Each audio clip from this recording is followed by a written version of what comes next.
Yo, what up, everybody? We are here. We are back again. As always, welcome. I am your host, JP.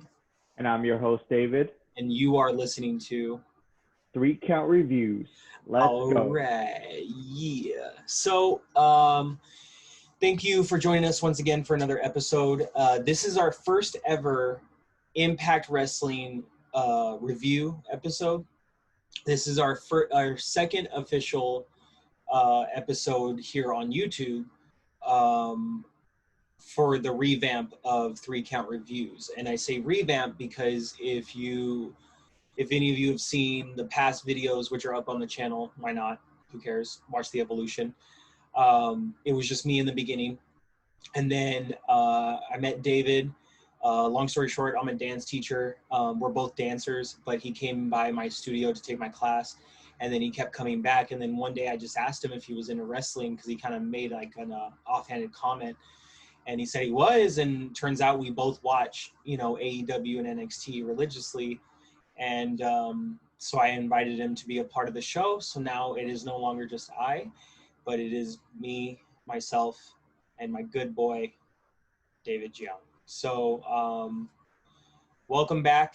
We're going to talk about some news before we get into the Impact review. We weren't going to have any news for this episode, but we had some last minute news come up.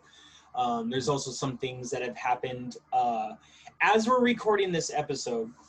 So it is Tuesday. I'm not going to say when this episode's going to get posted, but because I gotta stick to that. But it'll be posted this week. It'll be there. But there's already an episode of Impact that has happened, so we will do a review for that later in the week. Because we are now on YouTube, we're actually a little bit behind in what we're posting.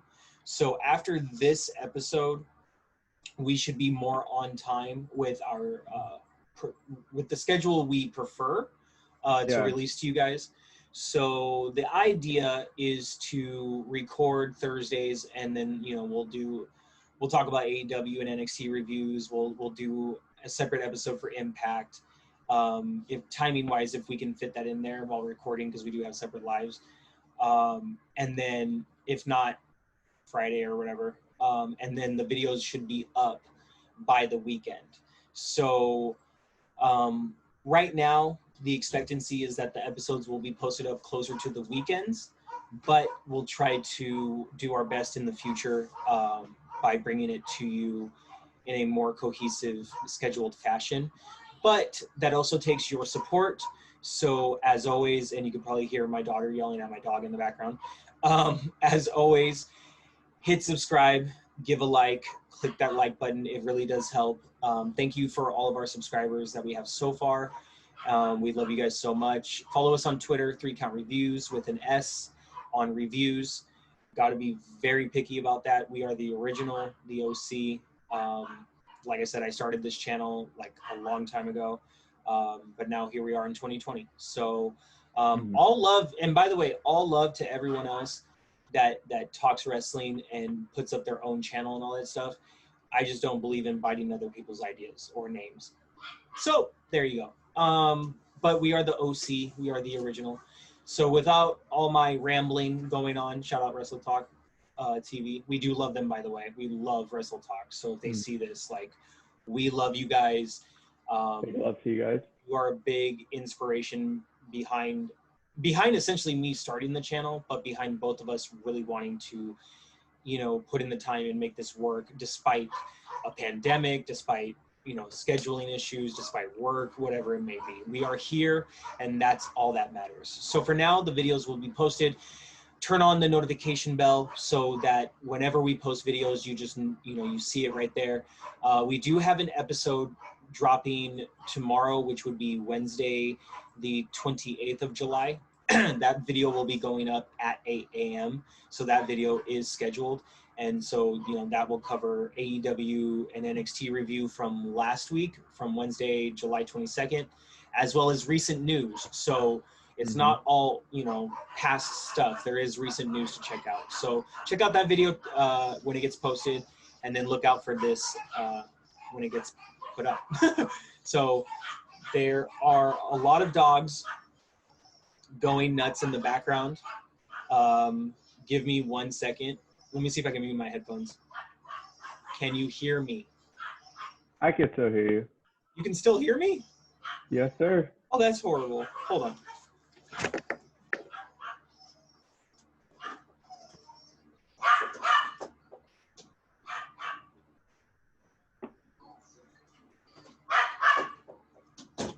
Okay. And that's what happens when you record live. So technically we are live, but this is not being posted live. But at the same time, we're not editing this heavily. You can think of this as like almost like a Wrestle Ramble. We're not like Wrestle Talk, but Yeah. we are here purely for the discussion. No holds barred. Whatever is going on in the background. Even if I edit this episode, I cannot stop that. So yeah. So it's just two friends talking about wrestling, you know? Yep. So without further ado, David, take it away with the news. All right. So our first and only news, Vince McMahon wants to do something wacky for WWE SummerSlam. So 2 possible locations are a boat and the beach, and as reported by the Wrestling Observer Live listener, Brian Alvarez has said that he doesn't know if Vince wants to do it on a boat, but he knows that Vince wants to do something different from the regular performance center shows. So in his words, Alvarez knows Vince wants to do something wacky for SummerSlam. So what do you think of this thing that, by the way, I just want to add this isn't reported in the article, but Jericho did come to Vince with his Rock and Rager and ask him, hey, can I use some members of the WWE roster for my Rock and Rager, when Jericho and Vince were still in good relations? And Vince basically just didn't reply. So isn't this a crazy twist of turns? Vince McMahon needs to be fired. And I don't even know if that's possible until he chooses to step down. Like, yeah, I don't know if you can fire a chairman, but if you could vote him out. But I mean, I don't wish ill for the guy, but like his decisions have shown that they aren't the best of interest for the company. It's not working anymore. And to want to do SummerSlam on a boat is not a bad idea. Oh no. If AEW didn't already use the Rock and Wrestling Rager on their own programming, because then you just, I'll be honest with you, WWE would do it regardless if it made them look like a bunch of biters or not. But that would just be such a bad look from the industry, because it's like you're straight up taking somebody's concept that he is super known for, despite only having done 2 years of it so far. Mm-hmm. Like, it's been such a huge success both years, and you're gonna take SummerSlam and use his idea. And on top of that, when he wanted your participation in his idea, being Chris Jericho, you didn't even respond. And that was like your lifer, you know? That dude did so much for your company. Oh, but because he decided to leave, because, you know, he didn't agree with things, like, you know, you're going to hold that against him? Like, you couldn't do anything to keep him. What do you expect him to do? Just be a slave? Like, you know? Yeah. So he goes and creates his own thing, comes up with such a great cruise idea, and Vince wants to use it for SummerSlam. Like, that's just so lame. And the sad part about it is that you're gonna have people buy into it not even knowing any better. And that's not their fault, you know? Like, not everybody watches AEW. Not everybody knows that Chris Jericho has his own wrestling cruise, you know? Not everybody knows where Chris Jericho went after he left the company. And that, to me, that's very crazy. True. Like, to us, that's crazy because we pay attention to that stuff. But when you realize, like, if you and I never, like, if we knew there was an indie scene, but we never watched New Japan, we never watched ROH, we never paid attention to Impact, we never paid attention to Lucha Underground, you know, we would have no idea what Chris Jericho was up to after WWE, because all we would pay attention to is WWE, and they wouldn't talk about him. The only reason we knew what was going on with Chris Jericho is because, one, we pay attention to Chris Jericho because him not going back was such a major move, and then we pay attention to NJPW. We pay attention to what happens in other companies. So when Chris Jericho decided to not return with WWE, there was already stuff boiling overseas that it was just like, whoa, you know, and people started making connections and whatnot. And it was just like, you know, because we were paying attention. So you're going to get a lot of people that don't know, that straight up just don't know. And to me, that sucks, because then they're going to think like, oh, this is such a cool original idea by WWE. Like, this is so awesome. And then, you know, I feel inclined to go on Twitter with the 3 Count Reviews, you know, handle, shameless plug, to feel like I need a comment on that, you know, like, this is not original. But I don't want to cyberbully anybody. But at the same time, it's like, I come from a standpoint where if you're curious about where somebody went or what happened to someone, do your research. Don't ask people a bunch of questions like, what happened to so-and-so? Go on Google and find out. That's what Google is there for. But I can't expect everybody to actually be like that. You know what I mean? Not everybody, how can I say this? My attention span can be really off, okay, sometimes, but not everybody is always thinking to go on Google to answer their questions, okay? So all in all, what I'm trying to say is that seeing them trying to try to make this work is going to just a huge slap in the face. And then at the same time, it's just going to, like, credibility is just out the window. And just to add to that credibility being out the window, like tonight or last night on Raw or whatever happened, like, I don't know, people are talking like it's tonight. Was Raw on a Tuesday for some reason this week? Because on Twitter, everybody's blowing up about WWE Raw, but like, it's Tuesday. No, it's Monday. Oh my God, I'm so off. Yeah. Wow. So what I said earlier about Impact being already happening, that is actually tomorrow. So that's actually a good thing, because then we'll get up the Impact review while the new episode premieres. You're technically correct, because when this episode airs, it'll be Tuesday, and then Impact would have aired. I think that was... All right, so yeah, my brain is about to explode. So anyway, my days are messed up. Pandemic, blame the pandemic. But regardless, tonight on Raw, like, this is not going to be news to anyone because it's all over the place.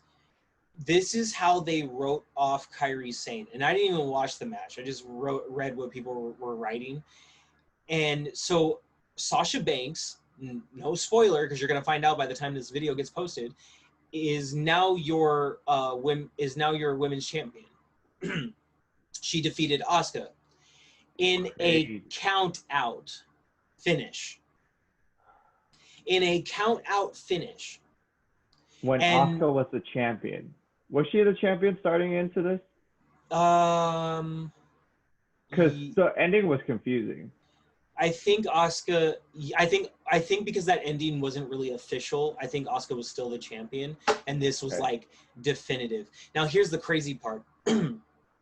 Even Busted Open Radio, they were tweeting about it, that this match was super dope. Like, apparently it was like such a good match. And then as soon as it got to the ending, just a complete letdown. Like, I kid you not, out of the first 100 tweets that I was reading, one of them was all for it. Everyone else is just absolutely livid right now. And I haven't even watched it, and I'm pissed.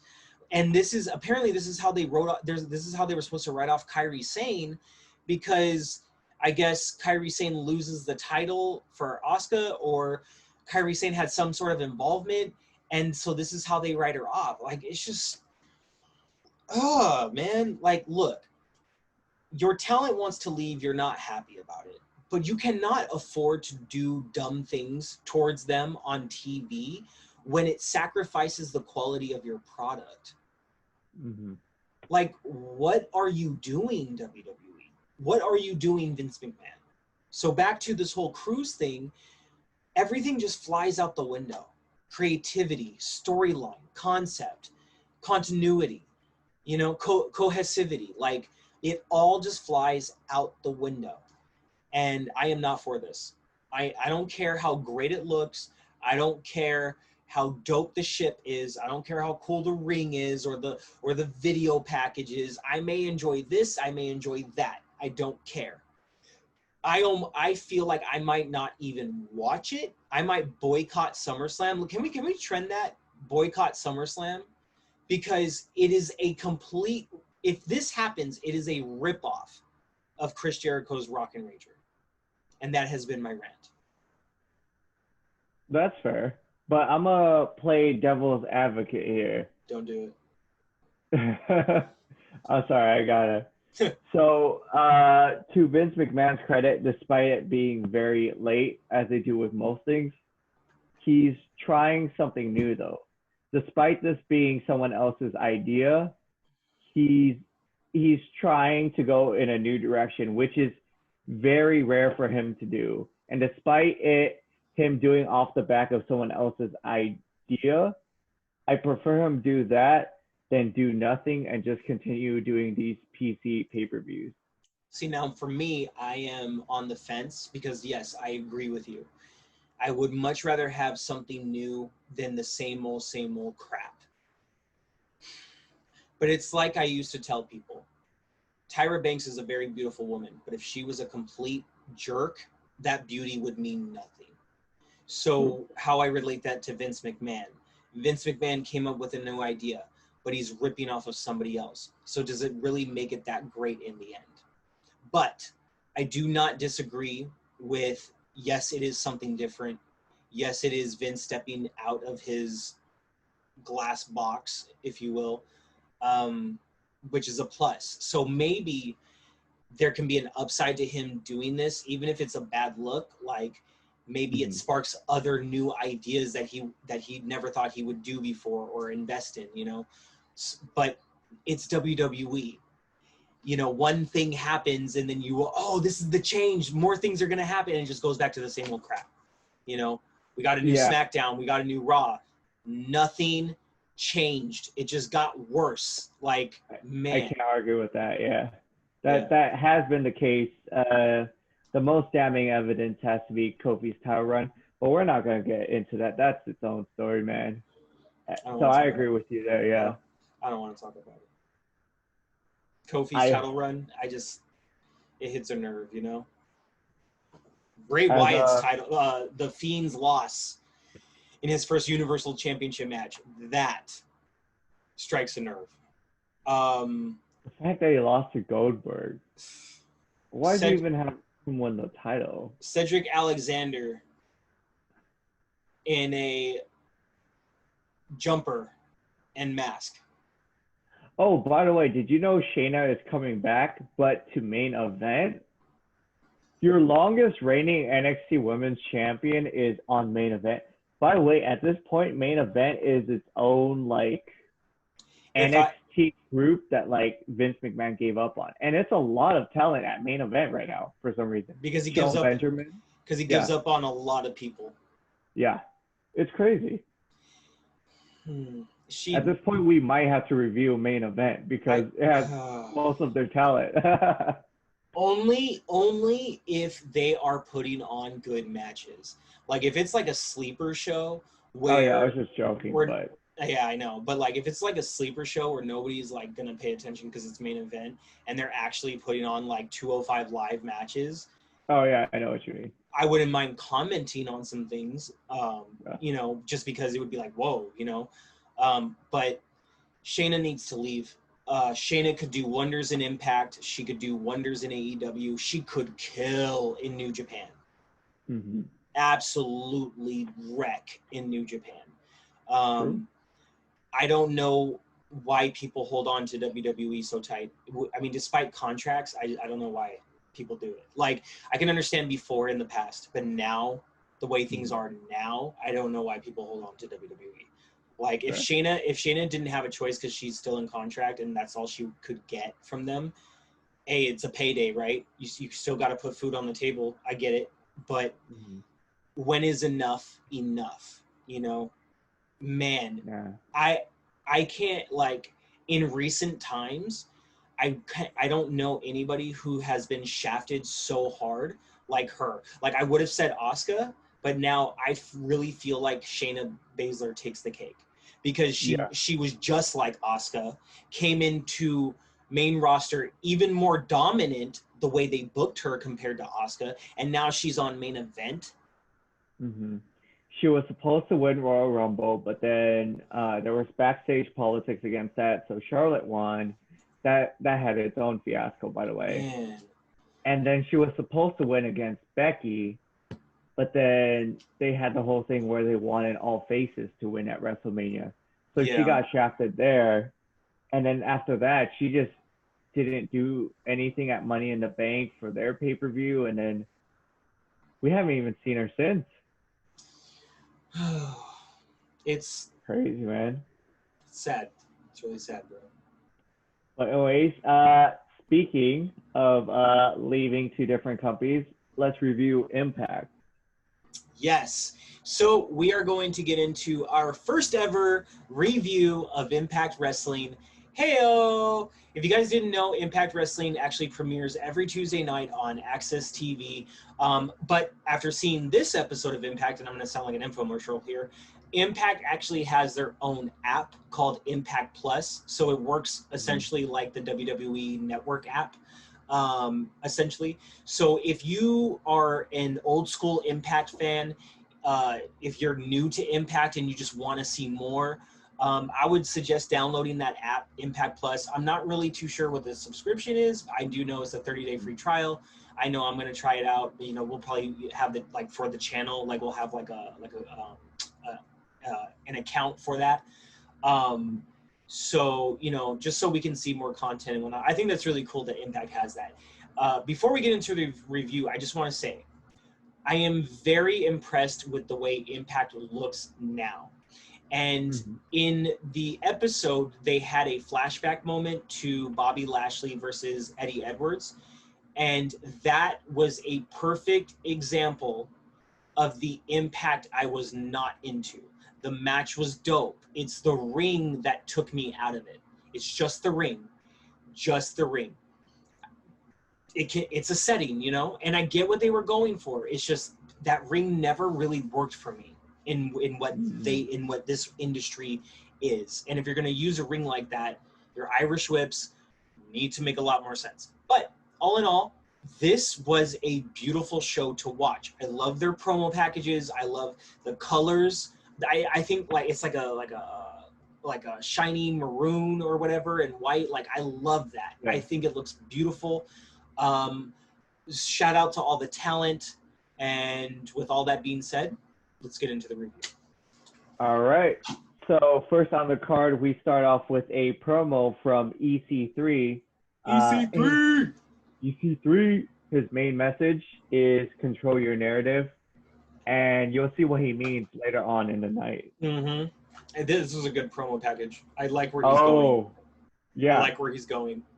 I haven't seen this guy cut a promo in a while, and I gotta say, pretty good, man. He's pretty good on the mic. He could give some guys a run for their money. I think he's playing this heel card because people couldn't take him seriously before. That makes sense. And I think he just plays better as a heel because he was like the rich guy in NXT. So it worked as a heel. I don't know why they made him a face on the main roster. Dude. Weird. When they brought him to NXT, it should have been him and Bobby Roode, and they should have made their own like blue collar faction or whatever. That would have been sick. Simple ideas, just not capitalized on, you know. But whatever. Let's keep it going. Yeah. So next we have a rematch from Slammiversary. We have Willie Mack versus Chris Bay for the X Division Championship. And what I noticed first from this match is, first of all, I missed Don Callis on commentary because that guy was really good on Slammiversary. Mm-hmm. But nonetheless, Josh Matthews is still there. Madison Rains is replacing Dawn Callis. She was in the Knockouts Battle Royale. Mm-hmm. Basically, the match ends when Bay dodges the 6-star frog splash, hits the springboard cutter to retain. Chris Bay is still your X Division champion. Rightfully so. Good Yeah. match, just like the night before. Well, not the night before, but from Slammiversary, it was a title rematch. I am now a fan of Chris Bay. I love how he wrestles, and his opponent, what's his name again? His opponent. I'm trying to get Willie used to Willie Mack. Yeah. Yeah, I'm trying to get used to everybody's names, okay? Like, Mhm. I'm back in Impact. I'm back, all right? Now, I know some of these people have been there for a long time, but I haven't watched in a long time. So, these two against each other is super, super dope. I love Willie Mack's style. How And agile he is. yeah, dude. And then he has this like grisliness to him. And then just Chris Bay, he just explodes right out of the gate, Yeah. you know. But yeah, it was a really good match. I enjoyed it a lot, and I didn't mind that because Impact is very different. A lot of the same things as other wrestling promotions, but very different and unique in their own way. And so for them to have a title rematch the next Impact episode, and we've gotten used to the fact that that's not something that should really happen, but in Impact it works, and I didn't mind that they had a rematch because it was a really good match at Slammiversary, and Yeah. with everything going on right now, especially on Impact's part, they were trending worldwide, which was cool, but Yeah. not everybody watched Slammiversary, or even on time, so why not have a rematch on Tuesday when there's this noise generating that like, yo, Impact had such a dope show, like we should watch on Tuesday. Show another rematch or show a rematch of that same match and you're gold, you know. It was smart to have it at the beginning of the show. I think that was really smart. I agree too. Yeah, really good match to start off the show. And Chris Bay, he's a really good cocky heel. I know there's a lot of cocky heels, but he does it really well. Like he has a swagger to his character. I agree. All right, next we have a fan favorite, the Good Brothers promo segment. Basically, they're talking about being back. But what's important is Ace Austin comes out with his monster Fulton, and he's asking for an apology. So what happens instead is Ace Austin knocks down, I think, Carl Anderson's spear, and then a brawl ensues, and the Good Brothers stand tall. But that's not the last we see of these two. Yep. I like seeing the Good Brothers in Impact. It's working for me, and they seem to be gelling pretty well with the other talent. I'm sure a lot of that talent they've known for like years, so it's probably not that hard. But yeah, it's especially good to see Doc Gallows, because he was originally in Aces and 8, and he was in Impact like the longest. I really like that Carl Anderson has been using his machine gun nickname a lot more. Machine Gun Anderson, I like that a lot. Yeah, I think he wasn't allowed to in WWE, I'm assuming, because yeah, I mean, which is understandable. It's more of a family show definitely more of a family show than Impact is. I mean, even AEW is more of a family show than Impact is. True. But man, what was I saying? Oh my God. So yeah, cool nickname. it works. And it's just good to see them. Like, it's so crazy. You don't realize how sheltered some wrestlers really are in WWE until you see them on another promotion. And I think that's why WWE really stresses that whole 90-day no-compete clause, because even they know that when you see this talent like on another promotion and they have more creative freedom to be themselves and do what they do, that people are going to instantly be so happy with that because they know WWE has their own way and way there. So, you know, it's, but regardless, whether it's 90 days, 120 days, like, we're going to see them and we're going to remember what they did in WWE. That's not going to go away. So when we, like Brody Lee, for example, I absolutely love what he's doing on AEW right now. Mm-hmm. But no one knew that how he is portraying himself now, that he had that in him, because he was so restricted in WWE because Vince McMahon didn't like whatever BS accent or whatever, you know. So if you told me like Goldust and Cody was gonna have a 5-star match, I wouldn't have believed you, because as a longtime WWE viewer, I didn't see like all the capabilities in their storytelling in the ring. Yeah. So it's crazy to see that this would have just been like a main event match in WWE, but in AEW they were able to transform into like such a blood feud with such a heartfelt ending. Mm-hmm. Yeah. Yeah. All right. So next we have the return of Chris Bay. He has a celebration segment, and then Rohit, who got his ass kicked by Heath Slater at Slammiversary, basically asked to join Chris Bay's side. So possible manager / tag team forming up. It's good. It's good for him. I've never seen Rohit, so I hope like this, leads to him having a tag match with Chris Bay or something. I just want to see more of the guy, I guess. Yeah. And then I want to see how, if Heath Slater will play any role into that more. Yes. Yeah. Because he wasn't very strong in appearance in this show. Are we calling him Heath Slater or just Heath? Oh, just Heath. It happens all the time. Like Cody Rhodes is just Cody now. Like you can't keep your WWE name. So they own Slater? Yeah. So unless you came from the Indies to WWE and signed a new form of contract, you can't keep your name. Bobby Roode was always Bobby Roode in Impact, so he'll be good if he ever dipped. Well, EC3. The whole Cody situation is just downright disrespectful.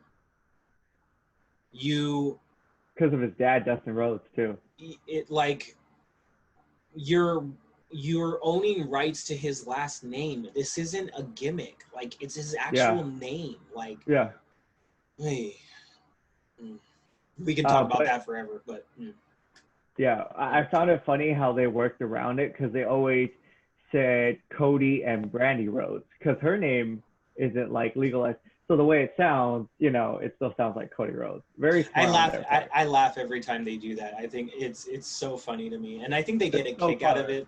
I mean, it's probably old to them now, but just to have to do that, like, I just laugh every time, because it's just like, it's so ridiculous that he can't have his own last name.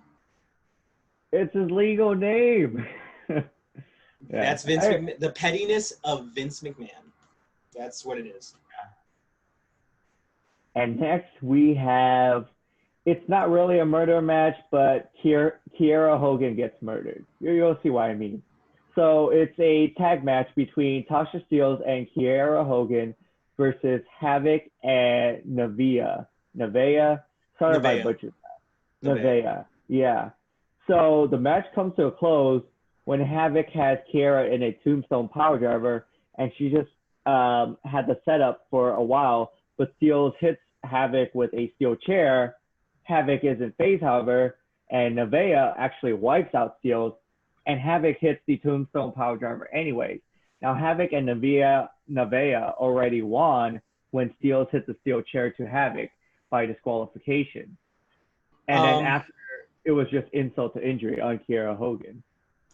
I could have done without the steel chair shot. Yeah, that was kind of random.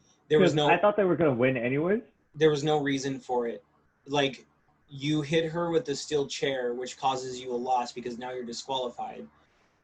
Only you would have lost the match because Havoc would have delivered such a brutal tombstone pile driver regardless. So I don't really see what the reason was for the chair shot. It was very unnecessary to me. It was a good match. It was a good encounter, good ending, good showing for Havoc and Nevaeh, but it's like that chair shot was just really unnecessary. I think they were just trying to add some level of story to it. character build for Havoc and Nevaeh, I don't know really. I can't really put my finger on it, just simply because whoever came up with the idea that, oh, you're going to hit her with the chair towards the end of the match, I would have walked up and said, we're taking that idea out. There's no reason why that should be in there. Yeah, I mean, it would have been a great idea if it took out Havoc and saved like Kiera Hogan, but if the ending, if the ending was going to be the same, like, why have that steel chair? Yeah, you gave them the win only for your friend to still be tombstone pile drive. Like, I don't like. But literally, yeah. You know that those are the kinds of things that I mean when I talk about like cohesivity and continuity. Like, continuity doesn't just mean, you know, things that align one after another, like a timeline. You know, things are in order. Like, continuity is also can be within a match. Like, is there continuity between, you know, going from here to going over here to a result that ends up over here? Like, is there continuity between all of that?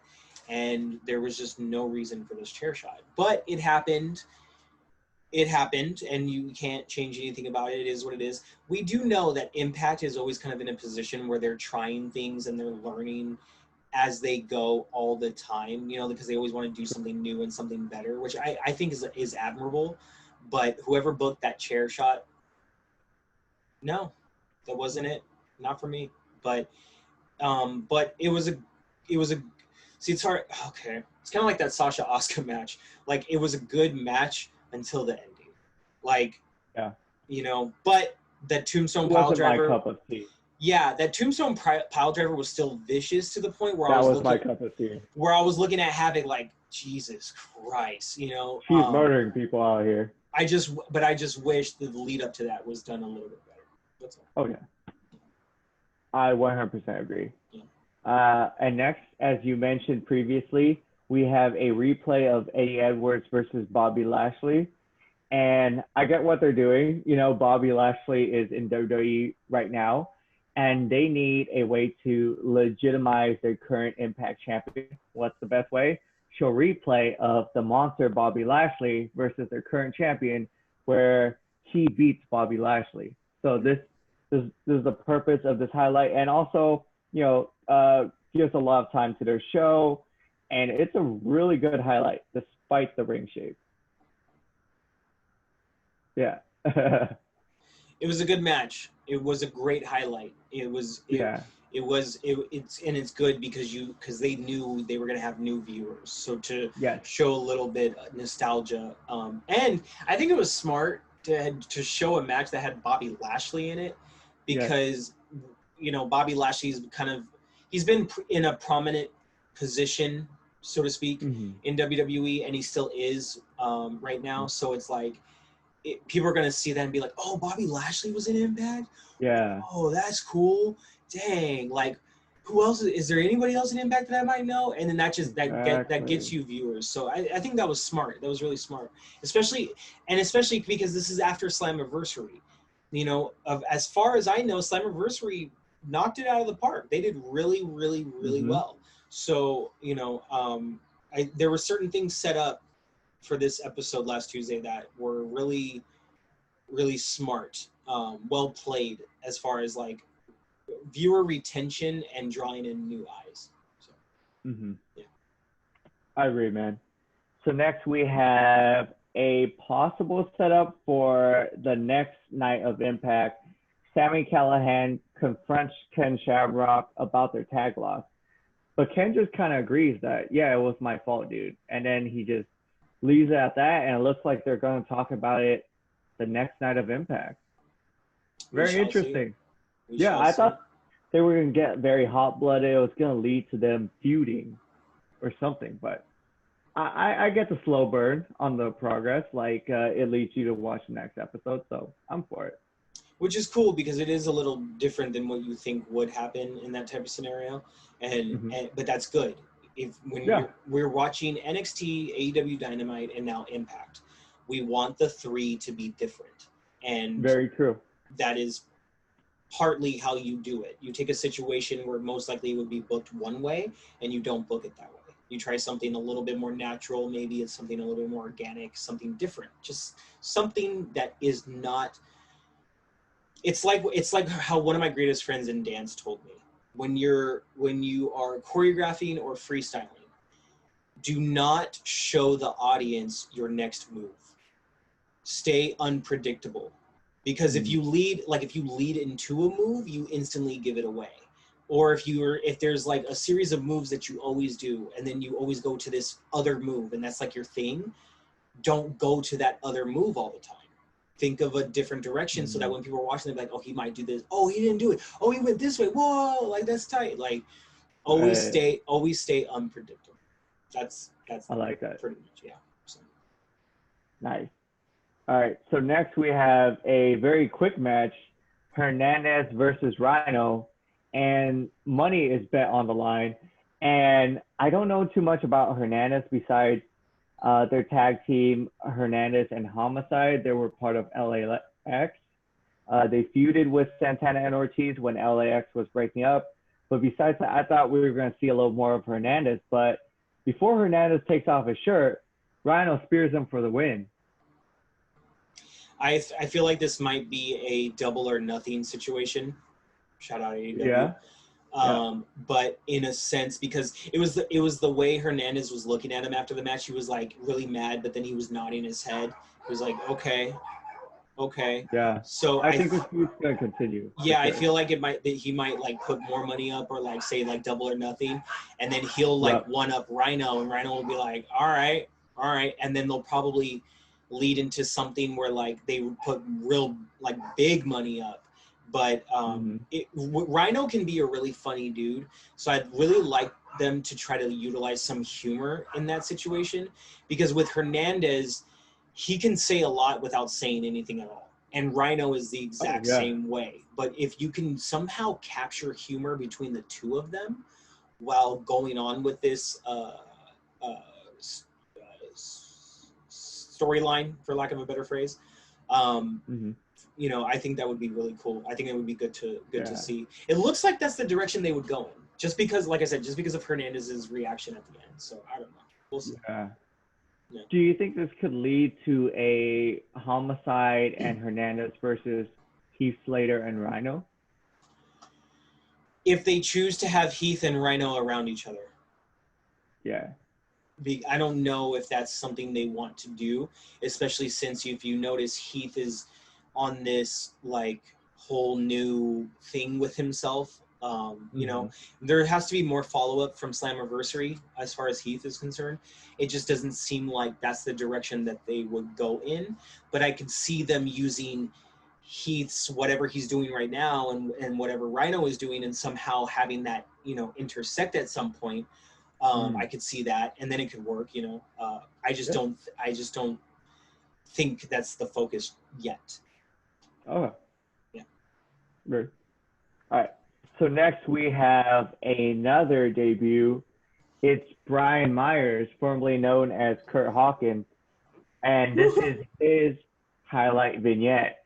And in the background, you can hear basically the voice of people telling things you can't do, be this, be that, don't do this. And all you see is Kurt Hawkins, now known as Brian Myers, in his new mask. And he hasn't said anything, but I'm excited to see him in the ring. Yeah, me too. I didn't know what happened to him. I didn't know that he went to Impact, but it makes me happy.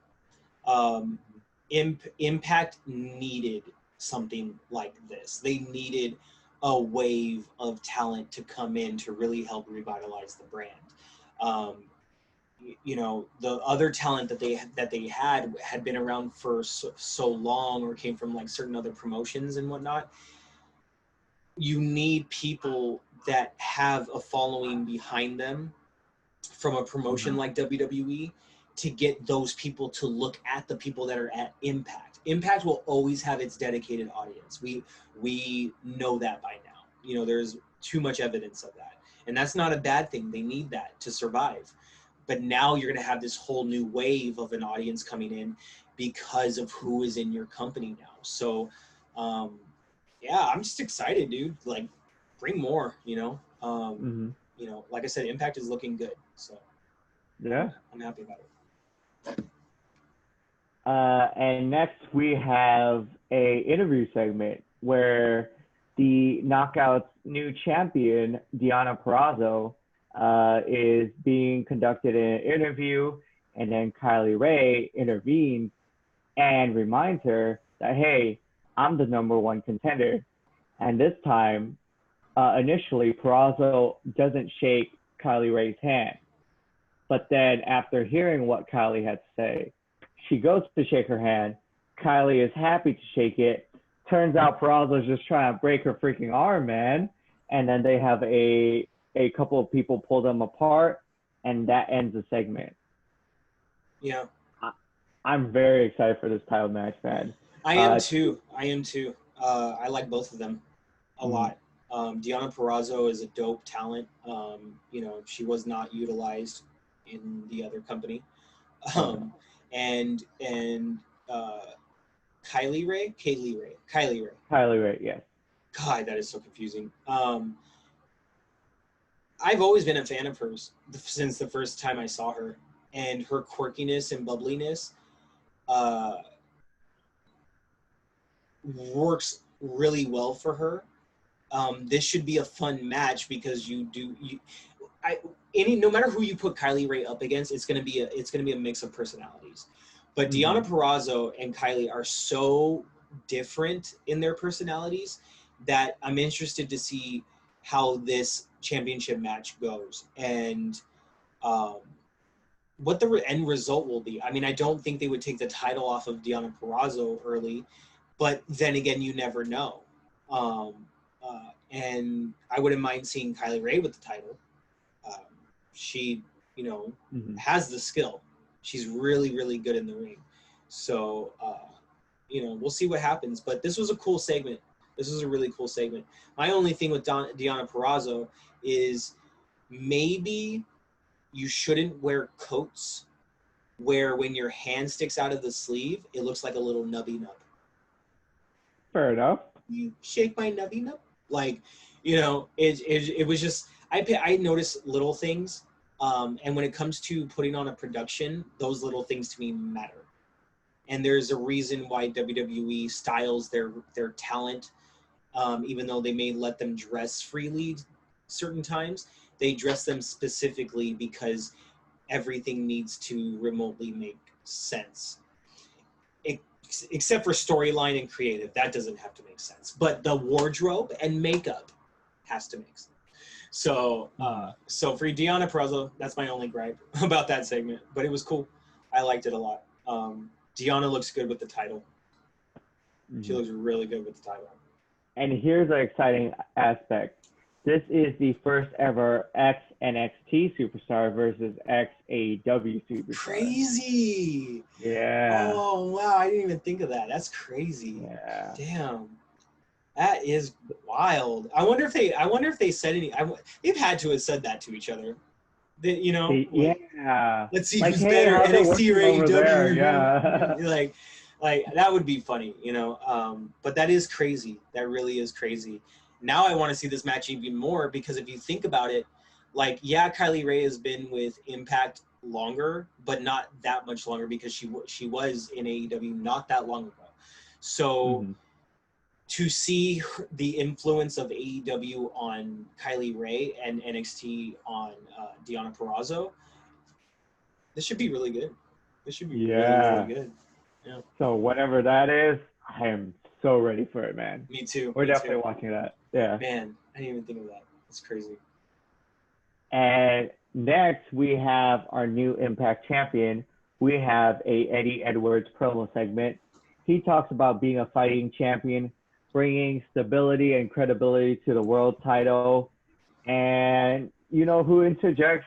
Eric Young, the guy who, in kayfabe, destroyed Rich Swann's left leg at the night of Slammiversary. He interjects to challenge Eddie for the title.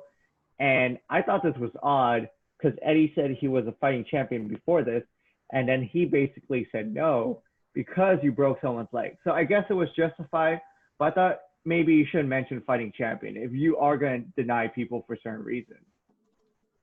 I think where Eddie was coming from is that he would gladly defend his title against a competitor who had honor.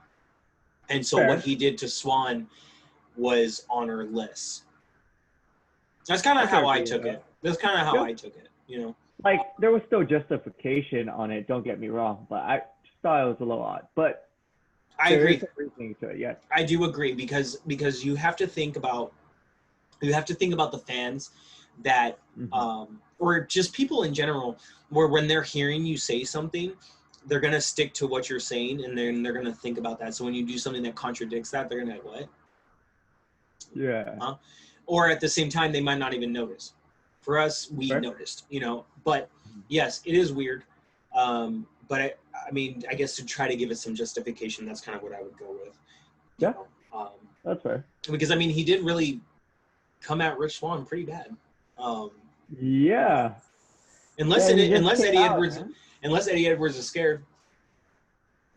Oh. You never know. Are you Eric Young's manager? Ooh. Maybe.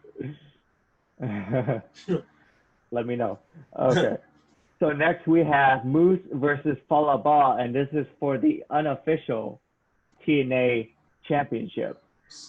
Moose retains very easily with the lights out spear.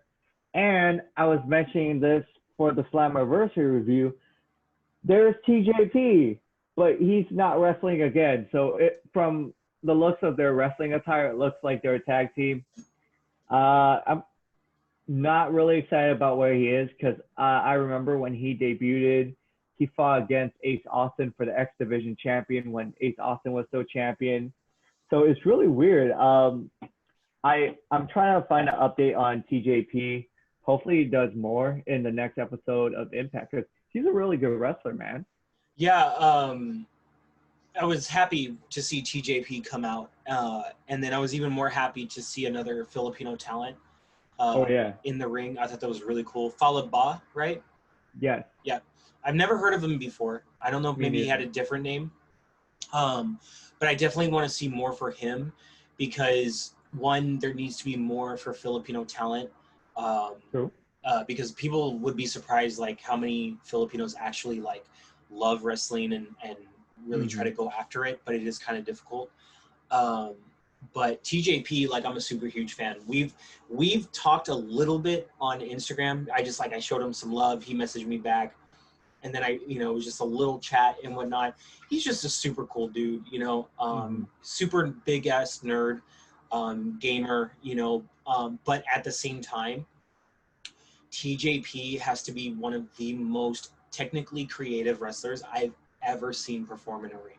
Like, I would go for a TJP versus Zack Sabre Jr. match any day. Any day. Oh, yeah. Oh, TJ, okay, I shouldn't say this. Never mind. Because the third person I was going to mention got fired from WWE for some really bad stuff. So recently too. So I'm not going to say that triple threat match idea. And I'm not even going to mention it. We're not even going to talk about him. Oh, and I'm kind of curious. But okay. You don't need to be because it's not important anymore. He was important on 205 Live and now he doesn't matter. All right. So I said too much. So let's keep it moving. Previously a gentleman? Oh, okay.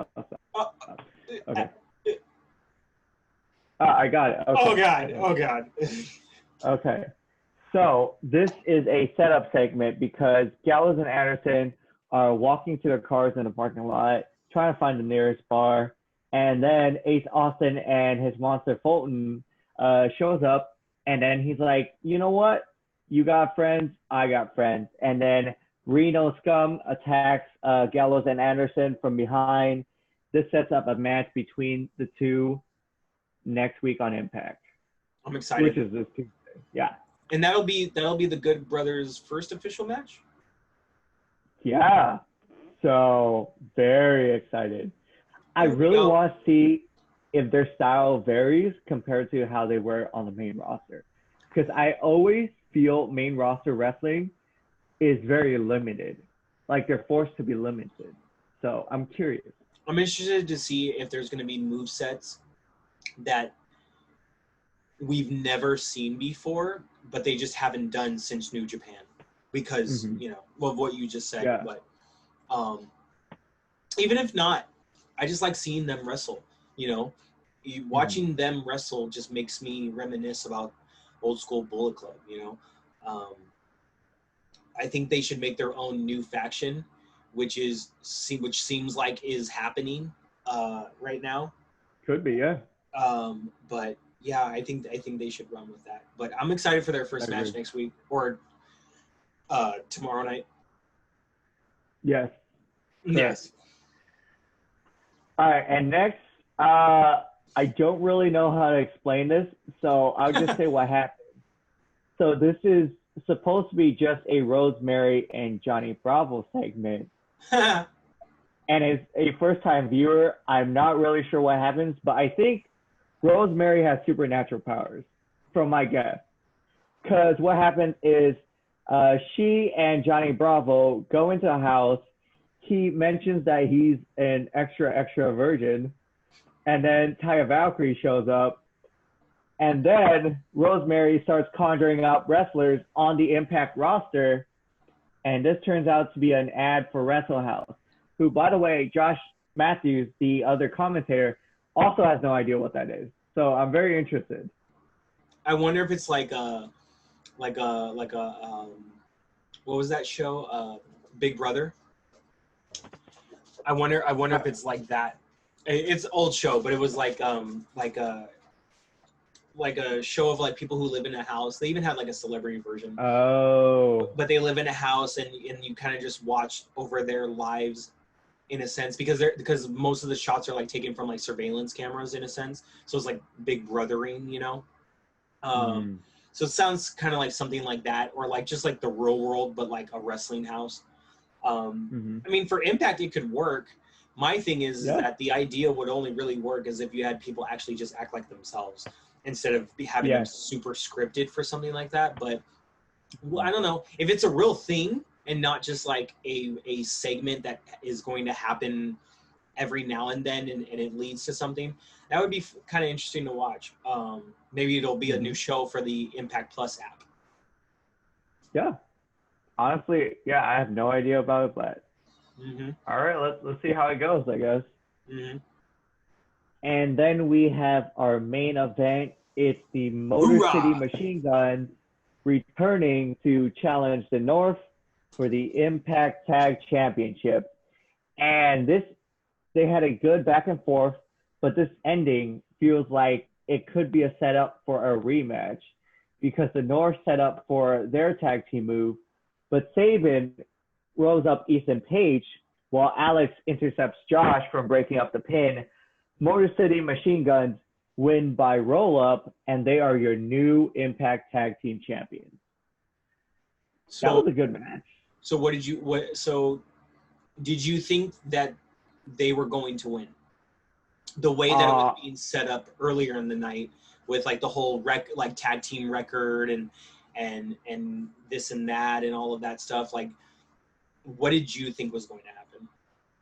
It's tough because we just jumped into Impact 2, and I've seen so many of these like these vignettes and stuff where it looks like they're both viable contenders. Like we've seen that for Tegan Nox and Io Shirai, but you could argue that you already knew who the winner was going to be.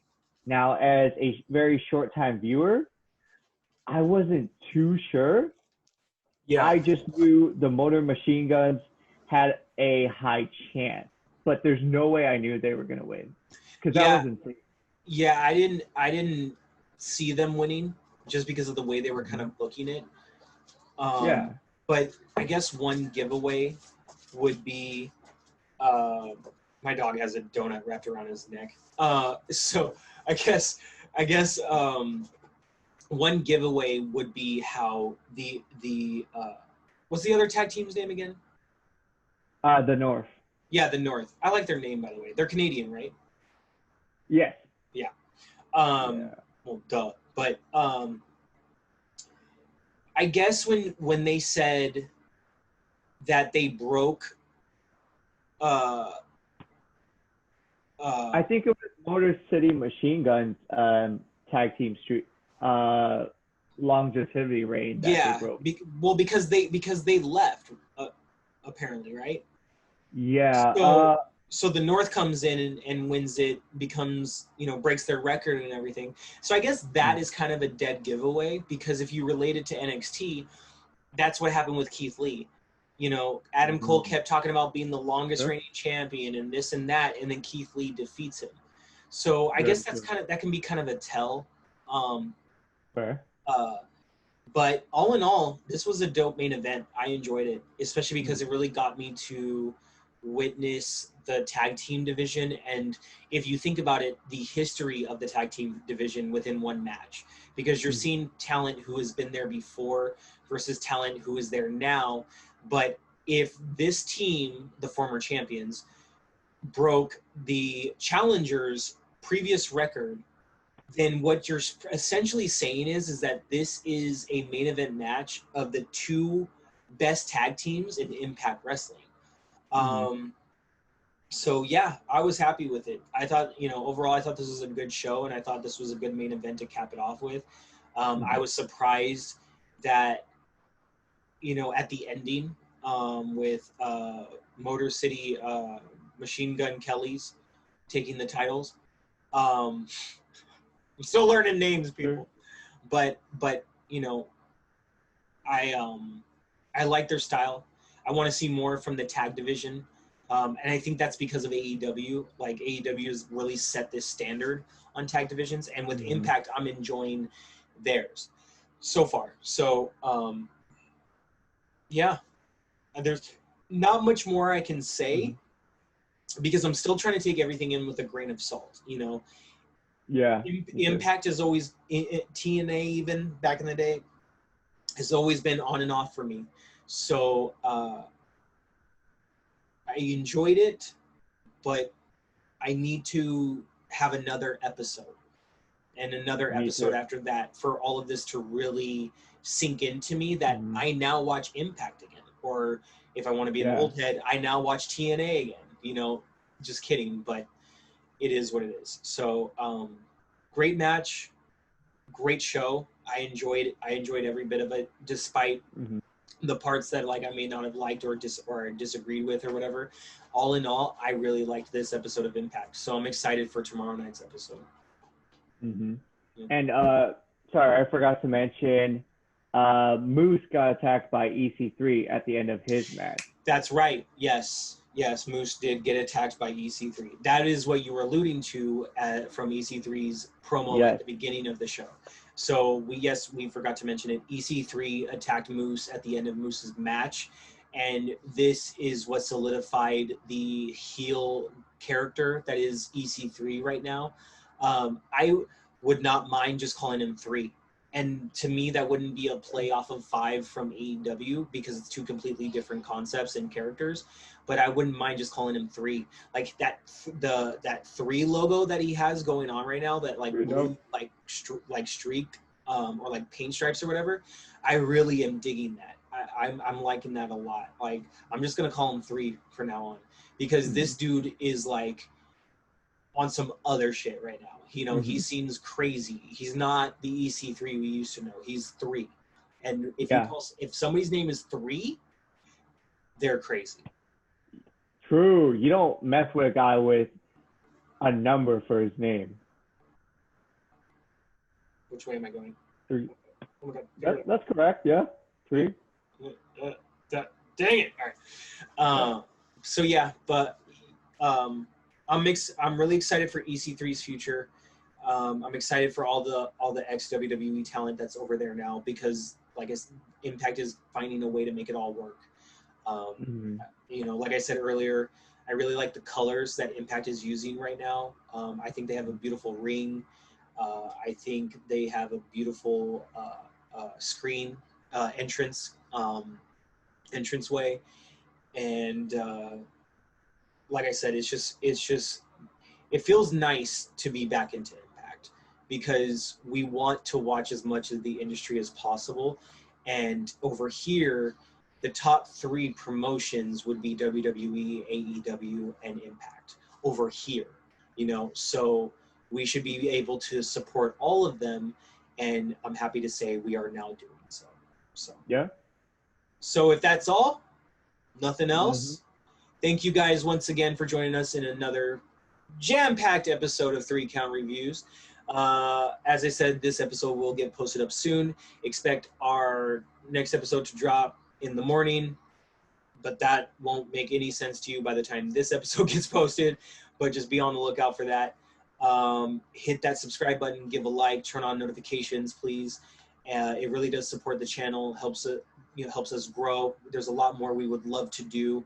We are already location spotting for a studio, if you will, creative studio to do multiple things, but that is what we are doing. But we need your help. Your support goes a long way. Support us on anchor.fm. We will be adding newer episodes to that since that's our actual podcast format for Spotify Mm-hmm. and whatnot. So we're going to start reworking what content we put up on that channel. But what you guys can do is actually go click the link, should be down in the description somewhere.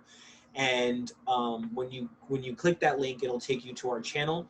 If you scroll down, it'll say support this channel, and you have several different options of how you can do that. Anything would help, honestly, even some lint, half a penny, and a paperclip. I'll take it. Hey. So, without further ado, I have been your host, JP. And I've been your host, David. And you've been listening to 3 Count Reviews. All right. We'll see you guys next time. Bye.